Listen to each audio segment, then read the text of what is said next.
November's overhead pull push squat. We're just using a ring, single ring for a mixed grip pull up. If you've got a rope, so we have the ropes here, so we work through the different rope progression pull ups.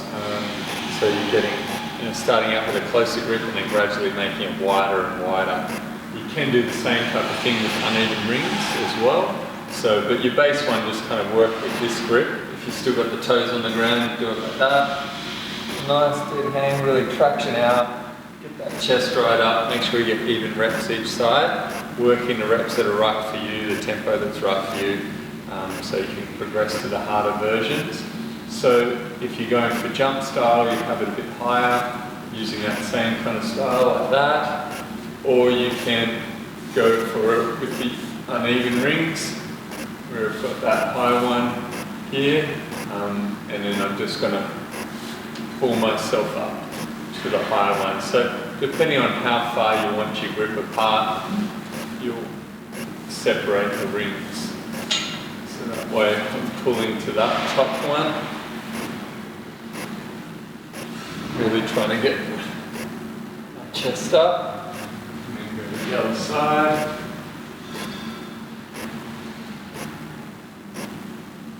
It becomes more and more kind of like a one-arm pull-up.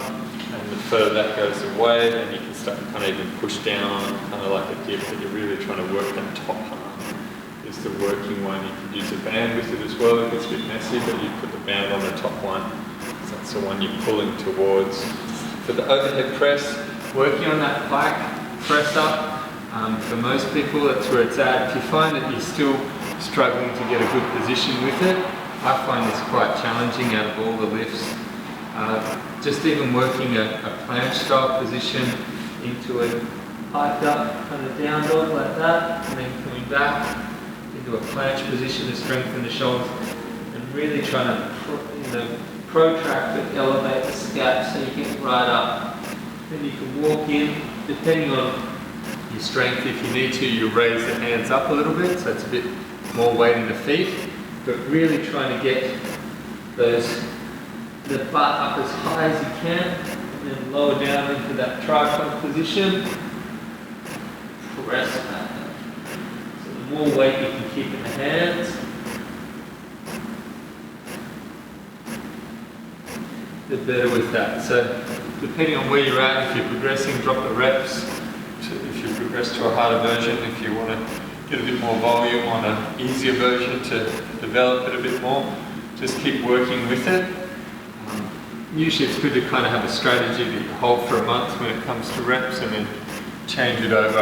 I don't like recommending that people do exact reps, all different people, because people are at different stages in their development. So it's like, if I just say, oh, everyone has to do 5 reps of this workout or whatever, sometimes I do it in classes just to get everybody working together as a team, and some people aren't really sure exactly where they're at. But if you're developing yourself, it's really a good idea to keep track of where you're at with all your lifts, so that way you know if you're improving or if you need to work a bit more on volume or work a bit more on intensity. And depending on how the movement feels, if there's a weak link in it, sometimes it's good to go back to an easier version so you can strengthen that. Either by slowing down, you still might do less reps but slower reps so you get more time on attention.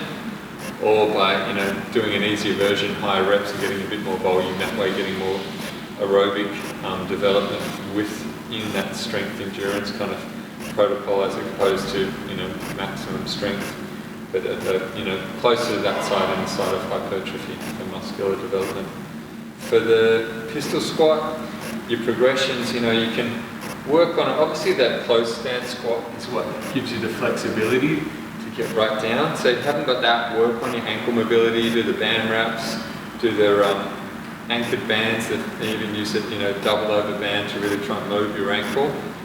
Then you want to try and get down, so you might slowly come down, step together, come up.